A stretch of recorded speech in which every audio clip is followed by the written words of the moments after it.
The flashing lights of two police cars parked right outside my front yard completely shattered the silence of the night. My name is Bethany. I am 35 years old, yet the events leading up to this exact moment have aged me far beyond my actual years. To save my critically ill father from the brink of death, I sold both of my houses without a second thought while immediately abandoning a dream job I had just secured. I dedicated all my available time finances along with every ounce of my mental strength to staying by his hospital bed, praying a miracle would carry him through an incredibly complex cardiac surgery.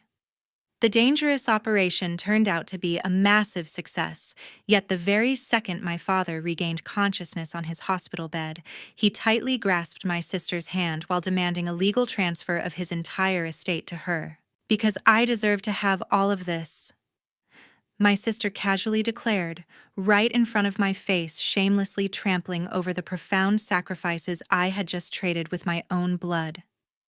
I refused to shed a single tear over this ultimate betrayal, choosing instead to offer a quiet smile as I watched her revel in her theatrical victory, because I knew exactly what was about to happen next. Please hit the subscribe button to follow my story, while witnessing how far human greed can truly stretch when placed directly on the borderline between massive wealth versus family loyalty. Stepping back to a perfectly normal morning a few months ago when my life was still strictly following its planned trajectory.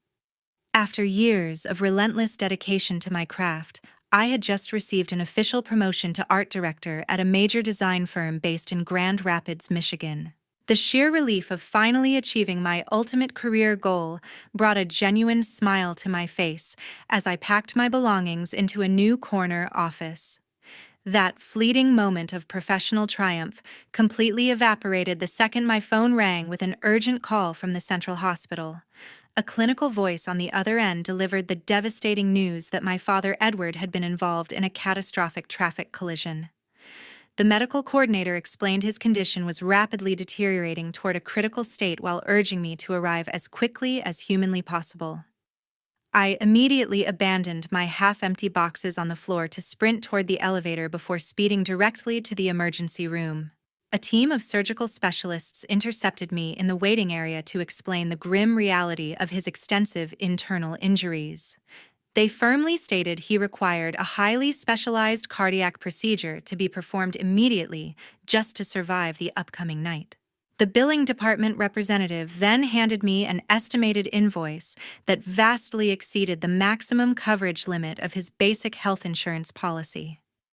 The required surgical deposit was a staggering sum that ordinary people spend decades trying to accumulate. While I stood frozen, staring at the terrifying numbers printed on the hospital letterhead, my sister Meredith finally strolled through the sliding glass doors. She barely even glanced toward the intensive care unit window before immediately launching into a loud complaint about the heavy traffic completely ruining her morning schedule. I desperately showed her the financial estimates while begging for her contribution to help secure the surgical room. Meredith aggressively shoved the paperwork back into my hands while shooting me a look of pure annoyance. "You know perfectly well my boutique is undergoing a major renovation right now," she snapped loudly enough for the nearby nurses to hear. She then crossed her arms defensively while firmly declaring she would not sacrifice her business capital for a surgery that might not even work. With a dismissive roll of her eyes, Meredith turned around on her heels to leave the hospital premises entirely. Left completely alone, facing the absolute boundary between life or death. For my only remaining parent, stepping into a quiet stairwell became my only option to call my real estate broker with clear instructions to immediately liquidate both of my rental properties, authorizing him to accept any cash offer significantly below market value was necessary, just to ensure the funds would hit my bank account within the required time frame. My broker expressed profound shock at my reckless financial directive, but I firmly insisted there was no room for negotiation when a human life was fading away. My next phone call was directed straight to the board of directors at my design firm. Submitting my immediate resignation without asking for a leave of absence felt mandatory because I knew the demanding nature of an art director would never allow me to fulfill my duties properly. Walking away from the very career milestone I had spent countless sleepless nights trying to reach was a sacrifice I willingly accepted. The hospital required a dedicated caretaker for the brutal post-operative recovery phase, so I readily transformed myself into exactly that person. Signing the electronic property transfer documents on my phone while sitting on a plastic waiting room chair meant trading my entire secure future for a chance to keep my father breathing. A few hours before the fateful surgical procedure officially commenced, the heavy atmosphere filling the sterile hospital waiting area became thick with overwhelming tension. Taking a seat on the cold hallway bench, my hands visibly trembled while carefully reviewing multiple critical medical consent forms presented by the nursing staff. Accepting full legal responsibility for any potential surgical complications felt incredibly daunting yet absolutely necessary to give my father a fighting chance. Signing those documents meant acknowledging the terrifying possibility of losing my only remaining parent on the operating table. The grueling operation stretched across several agonizing hours until the lead surgeon, Dr. Marshall, finally emerged through the double doors wearing a visibly exhausted expression. Approaching my seat with a reassuring posture, he calmly announced the complex procedure was a complete success. "Your father has successfully survived the most critical danger zone today," Dr. Marshall stated firmly while looking directly into my eyes to ensure I understood the gravity of the situation. "However, navigating the upcoming tissue rejection phase will represent our true medical challenge moving forward." After delivering those crucial instructions regarding his postoperative care, the surgeon swiftly departed down the corridor to complete his remaining medical charts. Waiting for the surgical anesthesia to fully wear off required immense patience from everyone involved in his recovery process. Exactly 3 days later, my father slowly opened his eyes while the respiratory therapists carefully removed his breathing tube to allow independent airflow. Watching his cognitive awareness gradually return brought a profound sense of relief washing over my entirely exhausted body. Stepping closer to the bedside monitor, I silently thanked the medical team for restoring his vital signs back to a stable rhythm. Right at that specific moment of quiet gratitude, the heavy room door suddenly swung open to reveal Meredith stepping inside, wearing an impeccably applied layer of glamorous makeup. Without wasting a single second observing the delicate medical equipment surrounding his bed, she immediately launched into a highly theatrical performance, featuring loud sobs echoing off the clinical walls. "Oh, Dad, I have been so incredibly worried sick that I completely lost my ability to eat or sleep ever since hearing you were lying in this terrible place," Meredith dramatically wailed. Following her calculated script flawlessly, she aggressively shoved her shoulder past my standing body to secure the prime position directly next to his pillow. Turning his head slowly toward the commotion, my father stared at Meredith with profound affection, illuminating his pale features. He managed a weak smile before lifting his trembling fingers to gently pat her resting hand in a clear display of deep parental comfort. Wanting to ensure the medical equipment remained secure during their emotional reunion, I reached out to adjust his tangled intravenous fluid tube resting near his forearm. Responding with shocking swiftness, my father shot me a look of pure coldness while firmly slapping my helping hand away from the bedside rail. That singular gesture of cruel dismissal struck a devastating psychological blow directly into my core. Standing frozen silently at the foot of the hospital bed, the harsh reality of the situation finally settled over my mind with crushing clarity. Every desperate sacrifice I had executed over the past week suddenly appeared utterly meaningless in his biased eyes. Liquidating my property portfolio alongside abandoning my career aspirations meant absolutely nothing compared to the empty tears of the daughter he truly favored. Realizing my monumental efforts were completely unappreciated fundamentally shifted my perspective regarding our familial bond. I quietly stepped back into the shadows of the room to observe them celebrating their twisted reunion without offering another word of comfort. A full week passed by in a complete blur of sterile hospital smells, while the atmosphere inside the private room grew increasingly suffocating as several highly unusual signs began surfacing. My father started displaying constant irritability directed specifically toward me whenever I tried adjusting his pillows or checking his vital medical monitors. He continuously manufactured incredibly flimsy excuses about desperately needing absolute silence to recover, properly effectively banishing me out into the cold hallway for hours without any valid justification. Sitting on the uncomfortable plastic chairs outside his room became my new daily routine, while Meredith mysteriously started visiting much more frequently during my forced absences. Returning to the hospital room, one particularly quiet afternoon to grab my misplaced winter jacket, I silently pushed the heavy wooden door open just a tiny crack. Peering through the narrow gap revealed my future brother-in-law Clayton acting incredibly suspiciously while hovering nervously over the adjustable hospital mattress. He was sneakily sliding a thick stack of official legal documents across the plastic tray table directly toward my recovering father. Grasping a black ink pen with his visibly trembling fingers, my father leaned forward slightly to examine the paperwork spread before him with remarkable eagerness.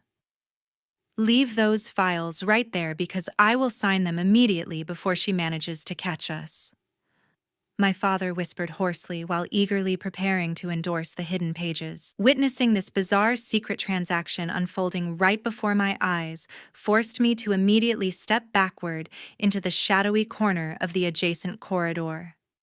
Pressing my back firmly against the cool plaster wall allowed me to remain completely hidden from their line of sight while straining my ears to gather more crucial information. Within a few seconds, Clayton received an incoming phone call that he answered on speakerphone at a very low volume to avoid drawing unnecessary attention. Despite his calculated efforts to muffle the mobile device, the piercing pitch of Meredith's voice easily traveled through the slightly open door.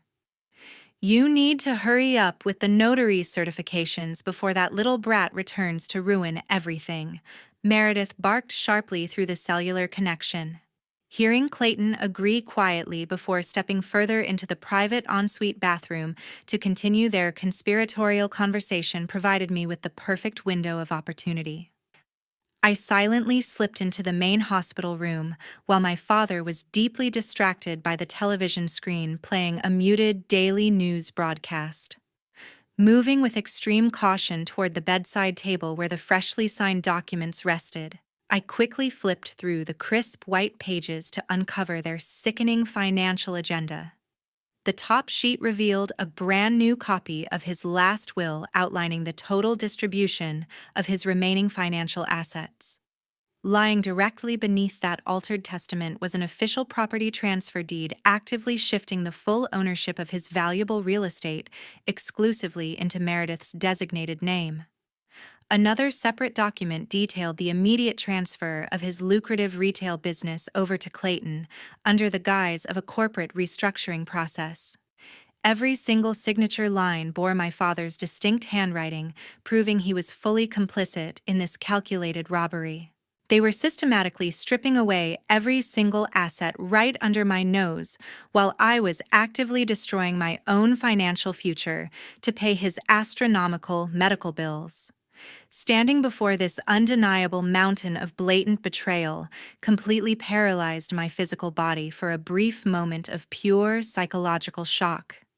The absolute injustice of sacrificing two houses alongside a dream career only to be discarded like useless trash ignited a quiet fury deep inside my chest.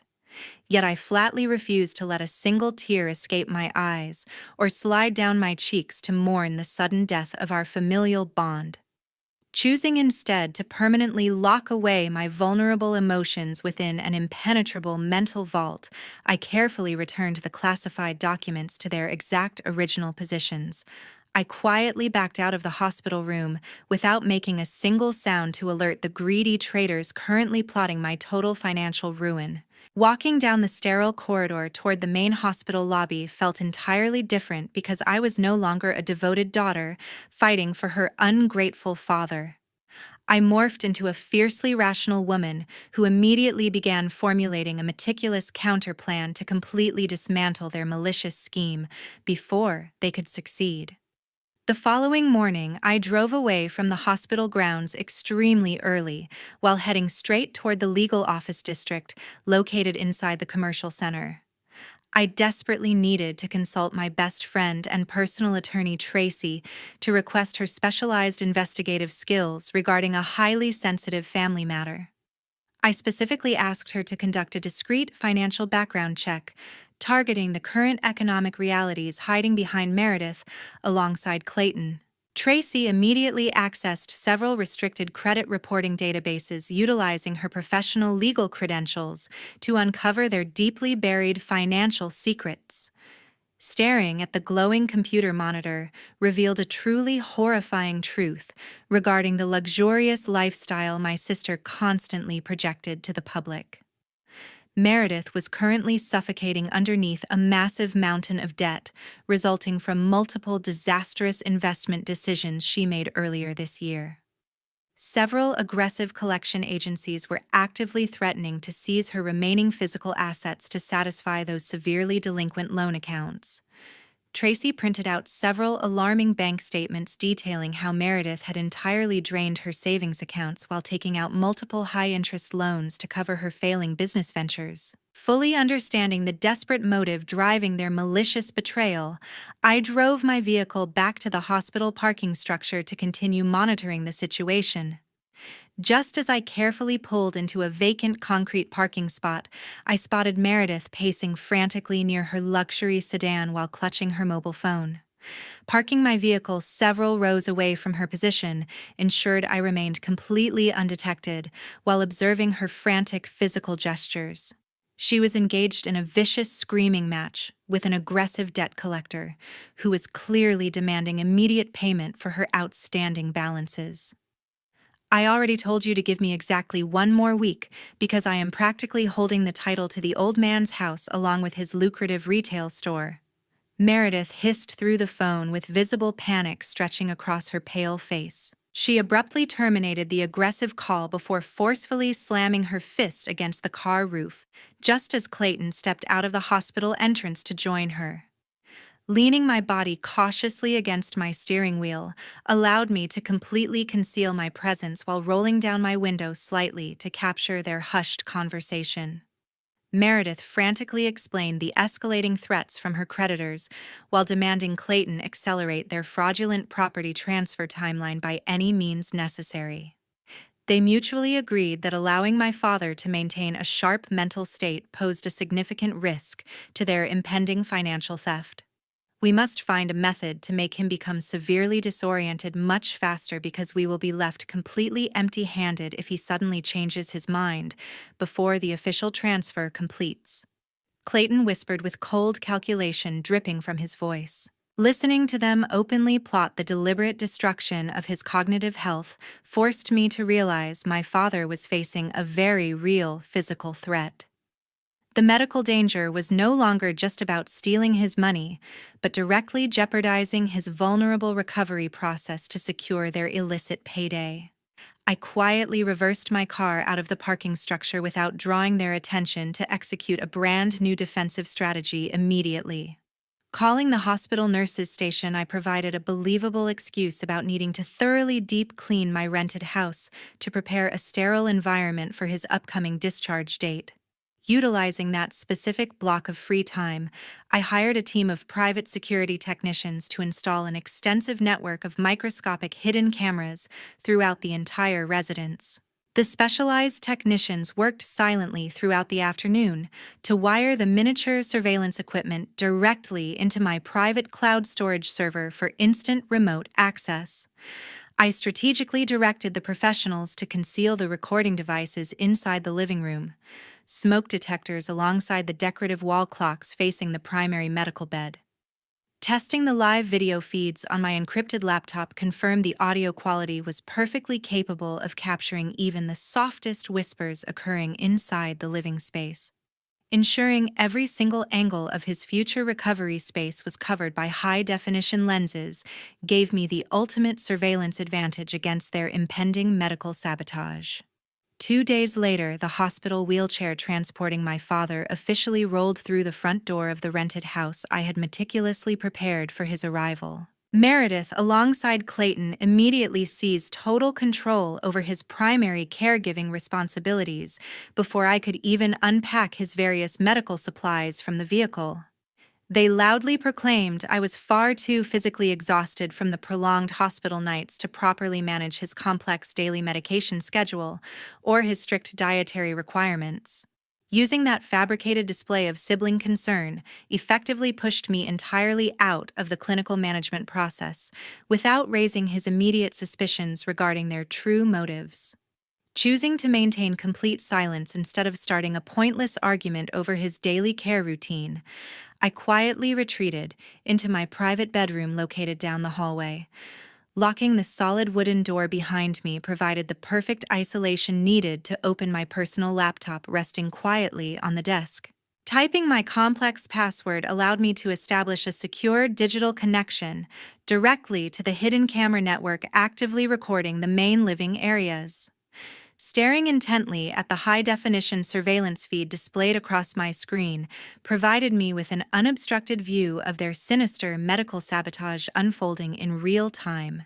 Clayton stood near the marble kitchen island, carefully separating the crucial anti-rejection pills from their clearly labeled prescription bottles while checking the surrounding hallways.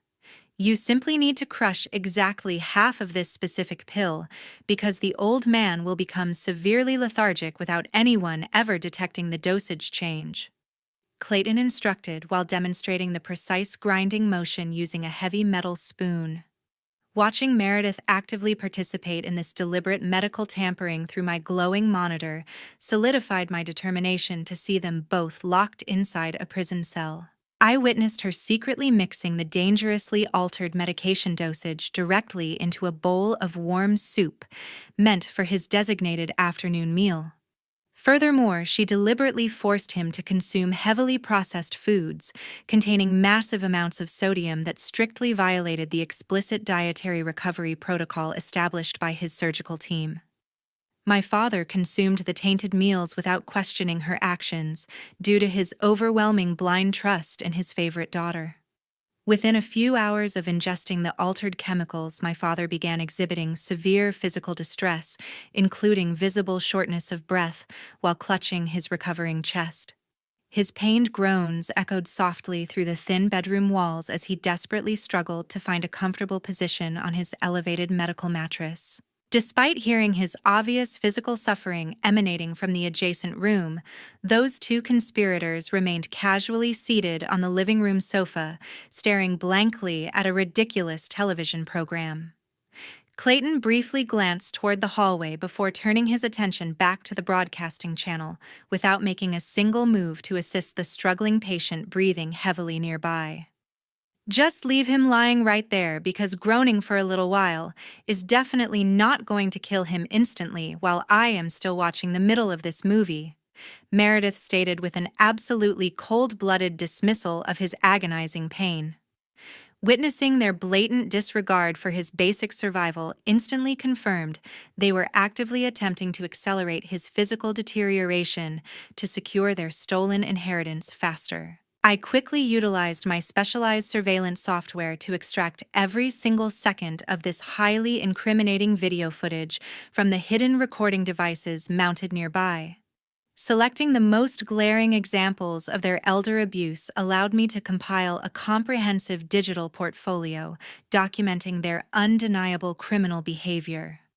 I systematically backed up all the sharp video files onto a heavily encrypted external hard drive to ensure the primary evidence remained completely secure from any potential physical destruction.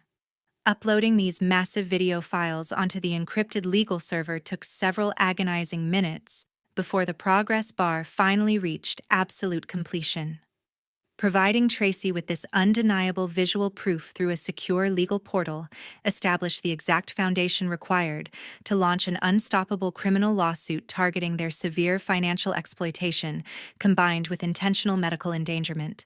That specific weekend eventually arrived with the brilliant crystal chandelier brightly illuminating my spacious living room, while incredibly loud celebration music echoed throughout the entire rented property.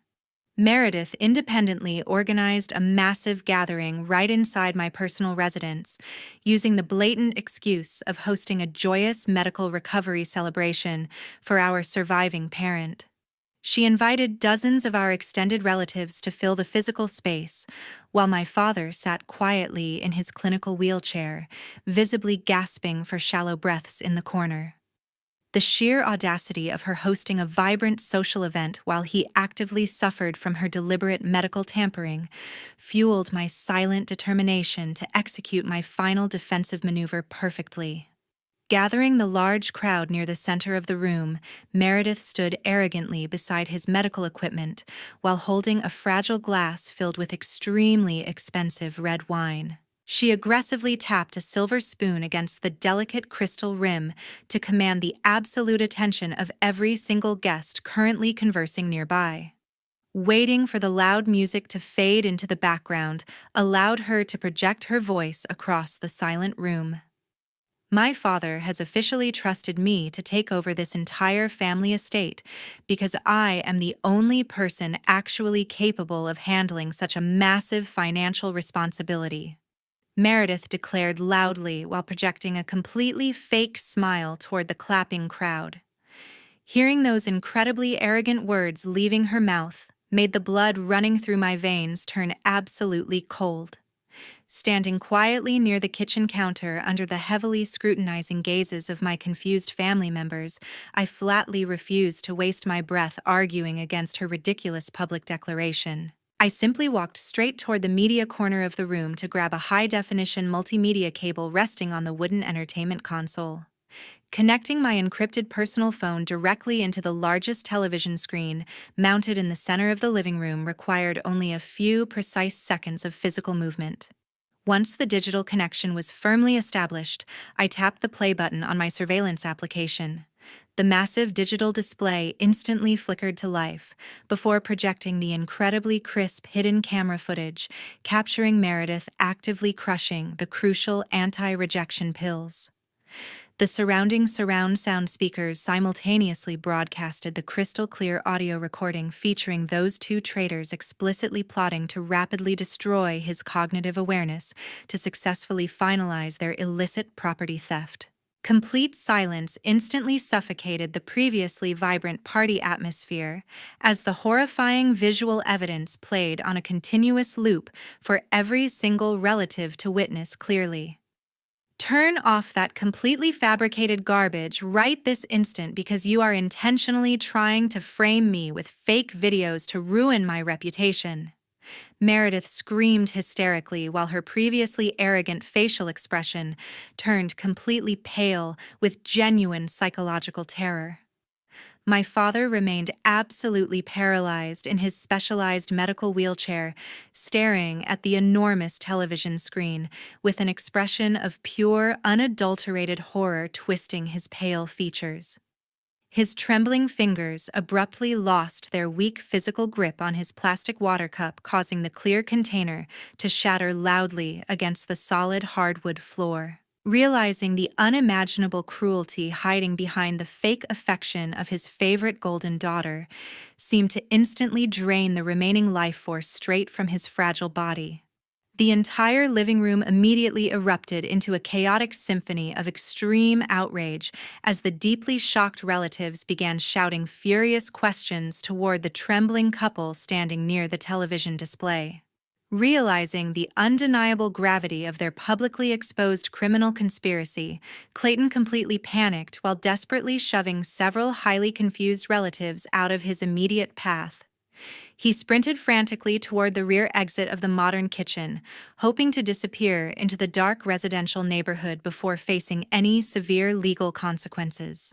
His desperate escape attempt came to a sudden screeching halt, the exact millisecond he violently threw the heavy back door open to reveal the blinding lights illuminating the outside darkness. Two fully marked police cruisers were already parked defensively across the concrete driveway boundary, with their vibrant emergency lights illuminating the terrified expression permanently frozen across his heavily sweating face. 1 month after that disastrous celebration, the manipulated financial assets were officially frozen by the state legal authorities, while the horrifying truth was entirely exposed. Meredith, alongside Clayton, were formally incarcerated by the local police department before facing severe federal indictments from the regional prosecutor. The specific criminal charges levied against them included severe financial fraud, combined with intentional elder medical abuse within the United States legal system. Both perpetrators were immediately denied bail due to the extreme severity of their coordinated offenses targeting a vulnerable recovering patient. The ruthless couple now faces extensive mandatory prison sentences, alongside strict court orders requiring full financial restitution for the physical damages they deliberately caused. Experiencing such a massive psychological shock completely shattered my father's previous arrogance while leaving his fragile body trembling in his specialized recovery wheelchair. He spent several consecutive days weeping uncontrollably while continuously begging me to provide him with another opportunity to correct his monumental mistakes. He actively summoned his personal legal representative to formally draft an entirely new testamentary document right inside the spacious living room. This revised legal contract permanently eliminated Meredith from the inheritance, while legally transferring every single physical asset exclusively into my personal ownership. Standing calmly in front of his medical wheelchair, I flatly refused to accept the newly printed legal paperwork containing his desperate apologies.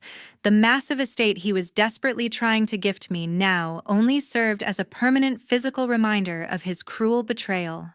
I possessed absolutely zero desire to retain any financial wealth originating from a man who had discarded my immense sacrifices so easily. Turning my back on his tearful pleas, I firmly gripped the handle of my packed luggage suitcase while walking toward the front door without shedding a single tear. Choosing not to sever our communication channels completely, I established a massive physical boundary instead to protect my own mental well-being moving forward. Keeping my distance provided him with the necessary isolation to properly reflect upon the devastating consequences stemming directly from his blind parental favoritism. Watching my vehicle pull out of the concrete driveway forced him to finally recognize the irreversible damage his deep family bias had inflicted upon our relationship. Relocating to a different neighborhood allowed me to successfully restart my professional design career without carrying the heavy emotional burden of his toxic expectations. The undeniable reality remains that true loyalty cannot be purchased through last-minute guilt offerings or desperate modifications to a legal will document. I successfully reclaimed my personal independence while leaving him to navigate the remainder of his elderly life, surrounded solely by the empty echoes of his poor decisions. Before concluding today's incredibly dramatic story, please do not rush to skip ahead just yet. This narrative is not just about stolen family wealth, but about the profound emotional damage caused by toxic parental favoritism. The real issue isn't merely the criminal medical sabotage, but the heartbreaking reality that unconditional sacrifices often breed ungrateful entitlement. The ultimate takeaway here is that you must never set yourself on fire simply to keep unappreciative family members warm. If you ever find yourself trapped in a similarly toxic familial situation, please internalize these specific life guidelines. Number 1. Financial wealth or biological connections should never compel you to tolerate blatant disrespect or intentional emotional abuse from anyone. Number 2, establishing incredibly firm physical boundaries remains the healthiest psychological response when dealing with manipulative relatives attempting to exploit your kindness. Number 3, forgiveness is a personal choice, rather than a mandatory obligation, meaning you have every right to walk away completely. Always remember, protecting your own mental peace holds far more value than fighting for the validation of people who actively betray you. So if you were placed in Bethany's specific situation, would you choose to maintain a distant relationship or cut off contact entirely? Please share your personal views down in the comments section below.